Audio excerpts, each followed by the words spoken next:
The reason your ex can't get over you right now after this breakup, you're full of doubt. You don't know exactly if you have any chance of getting back with your ex. You feel that your ex is disconnected.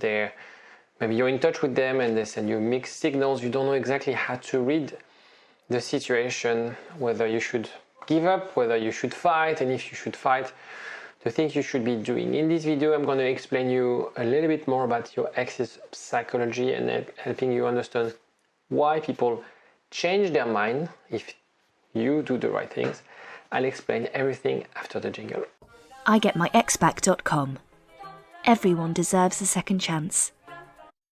Before I move on, I want to let you know that we have a quiz for you to know if you have any chance of getting back with your ex. It takes about 4 minutes and it gives you a score, giving you more clarity, along with some tips depending on your score.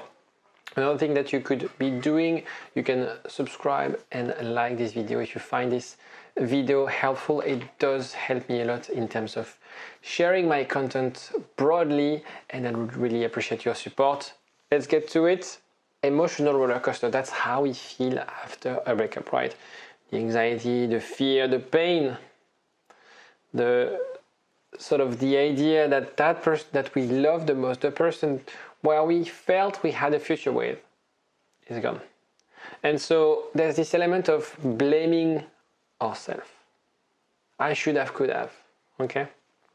The impact on when we are heartbroken is we have this state of depression, difficulty eating, sleeping, all of those things that make your life harder.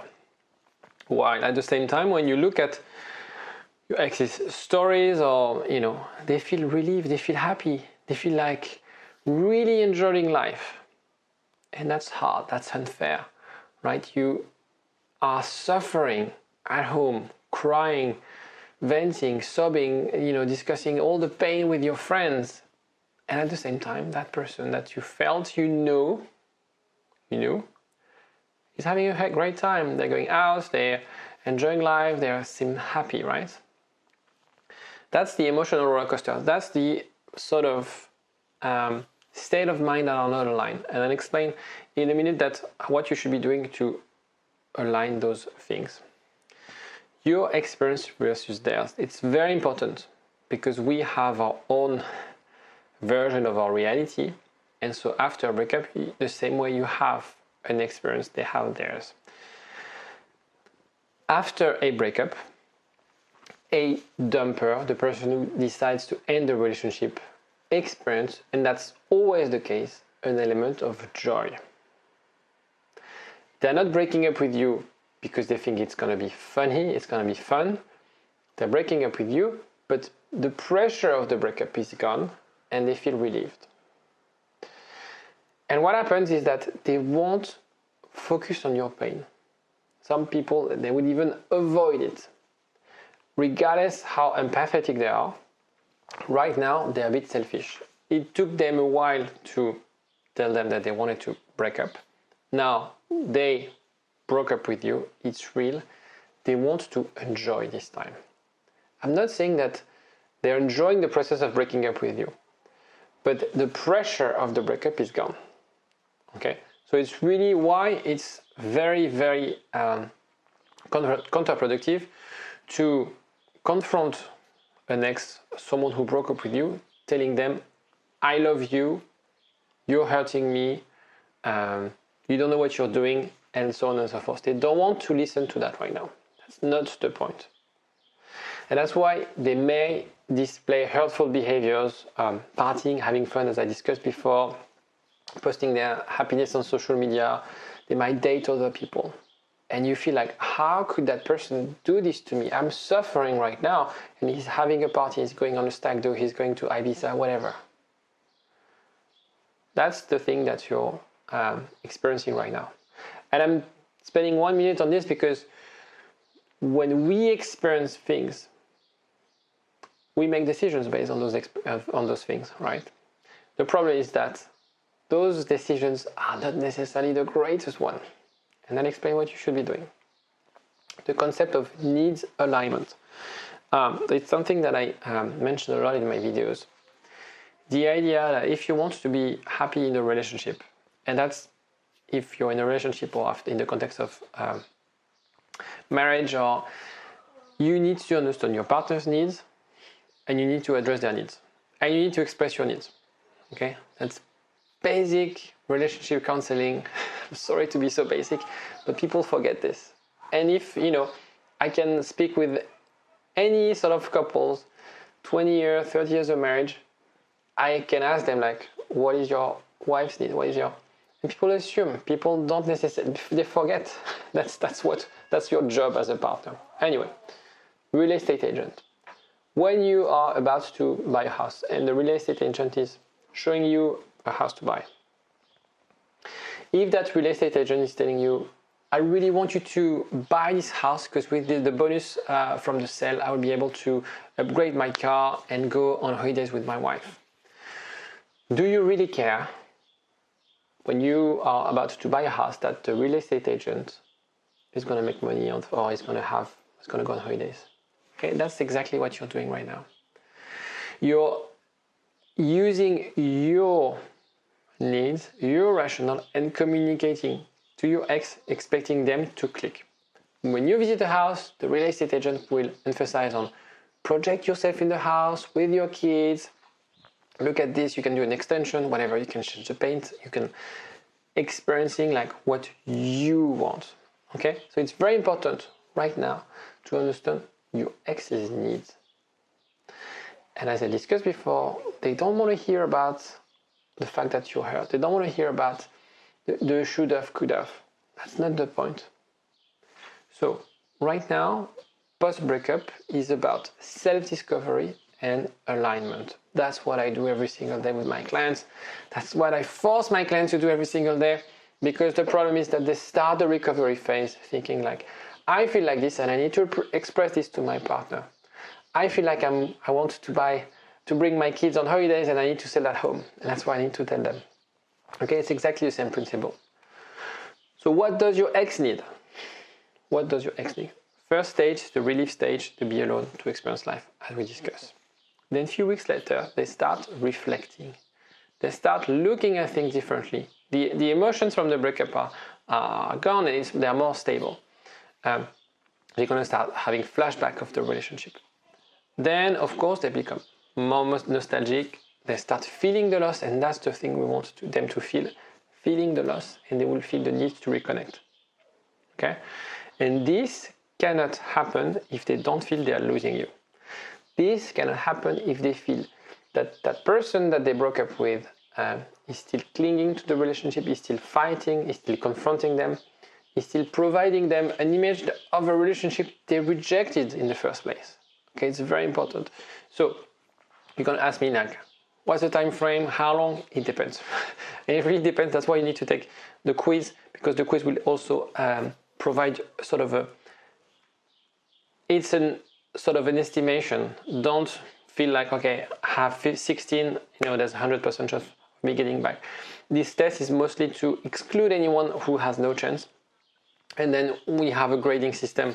But the idea is to really understand that the time that you have, rather than focusing your attention, focusing your sort of your emotional bandwidth on when will he or when will she come call me back or text me. It's about self-discovery. It's about what can you learn, what can you change in the time frame, and it takes a bit of time. So actually, in a way, time is your ally. So this is why you need to go into contact. When you maintain continuity, you create a narrative of we are flogging a dead horse. They rejected the relationship. If you stay in touch, if you maintain, if you cling, if you come across as needy, they want to feel like, I don't want this. Stop arguing with me. Stop trying to tell me something that I told you clearly I don't want. Or maybe they didn't tell you clearly, but they feel strongly they don't want. You need to kill this relationship. Forget about this relationship. You have to grieve this one. It's very important. Some people, they feel like, no, I don't want to let go. No, you have to let go. It's over. Your job is to create something different. Something needs to change. Nobody comes back into a relationship if things are the same. So maintaining the relationship will actually make it even harder, if not impossible, to get back with someone. They rejected that relationship. They don't want this. Don't try to sell them something they said they don't want. Okay? Again, the salesperson, the real estate agent, I don't want to buy this house, and then, oh, I found a new house, and they present you the same house. They're like, no, I don't want this house. What do they want? It works. And this is applicable if you have had a defining relationship, life-defining relationship longer than 18 months, you started to drift apart recently. So if it's been like 20 years of, you guys drifted apart, it's going to be very hard because you actually effectively broke up 20 years ago. You've been respectful after the breakup. So we know what is respectful or not. If you've been yelling, being abusive emotionally or physically, it's going to be extremely harder for you to get back to the relationship. What they want is what they had. What they want is what they had. I don't coach people to seduce someone random, to start a relationship with someone they had never met. My job is to help you showcase to your ex and bring their attention to what you had. The thing that you are actually feeling strongly right now. It's very much like, I know what we had. And so the idea is we are leveraging those things, the life-defining relationship, those years together, the fact that you were happy until recently, and the fact that you've been respectful. Okay? So much easier if you do this, if you have this. If you don't, the reason I'm always mentioning this is because if you don't have those things, I'm not the right person to help you. If you were to want my help and start counseling sessions with me, I would be really skeptical and wouldn't necessarily take you as a client because I don't feel I would be able to help you, and that's not how, and that wouldn't fit with my methodology. So what do they want? They want the chemistry, but they don't want the pressure. They want the complicity, but not the codependency. They want the emotional closeness, not the drama. You see the difference? It's always finding the balance. It's always alternating. At the beginning, of course, you had this chemistry. But why right now you feel like you're putting pressure on your partner? You had a form of complicity, of course, at the beginning. That's how you connected.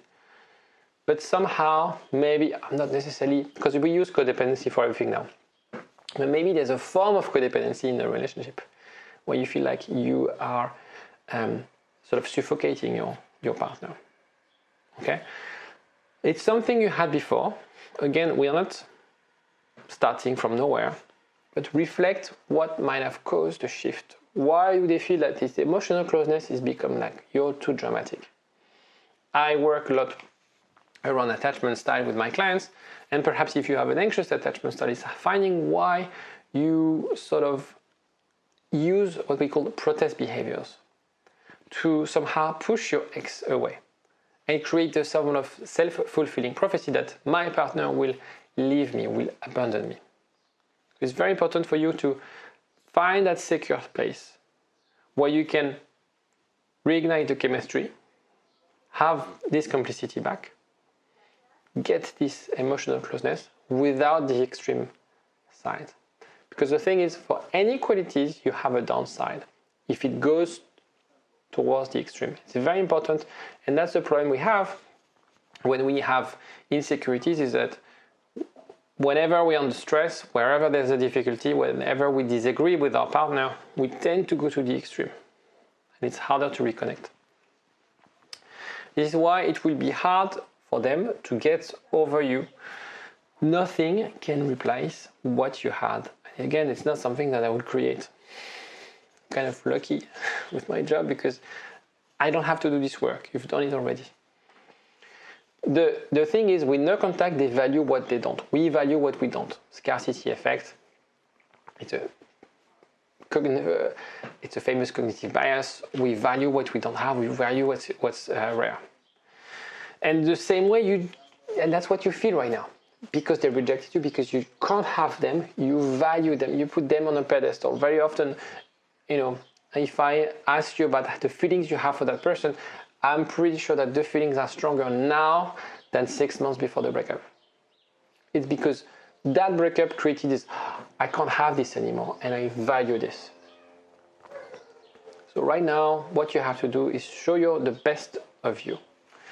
Working on those things, working on being more secure, leveraging what you had, and never forget that you've been happy with that person.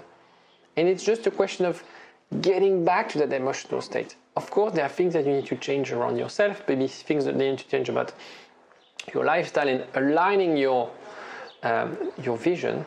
It's something extremely important. What do you want to achieve? Maybe there's a clash in what you want to achieve, what you want to do, where you're seeing life, and maybe that means you're not. You shouldn't be together if you want to have kids and they don't want to have kids. If you want to be living in the countryside, they don't want to be living in the city. Some things, as you can't align the visions, you can't have a relationship, regardless of the feelings. But remember that you had something. Remember that they fell in love with you. They told you, I love you. They told you things like, I've never been like this with anyone. Why would they give up on this? It's just a question of changing the thing that made them feel it doesn't work. Fix it. Fix it, bring your relationship to another level. Show them that this relationship is possible. You are the prize to win. Reverse the table. Sometimes we feel like, no, you are the prize to win. They fell in love with you. They said those words. You didn't push them to say those words, right? So there's always an element of, working on those things, bringing yourself to a place where they'll be attracted. It's very important. If you have any questions on this, if you have anything you want to ask me, let me know in the comment section. I'll see you next time. Bye-bye. For a long time. Get up, nah, I ain't a quitter. Toss me the ball, I'm a really big hitter. Big picture, I'm a straight killer.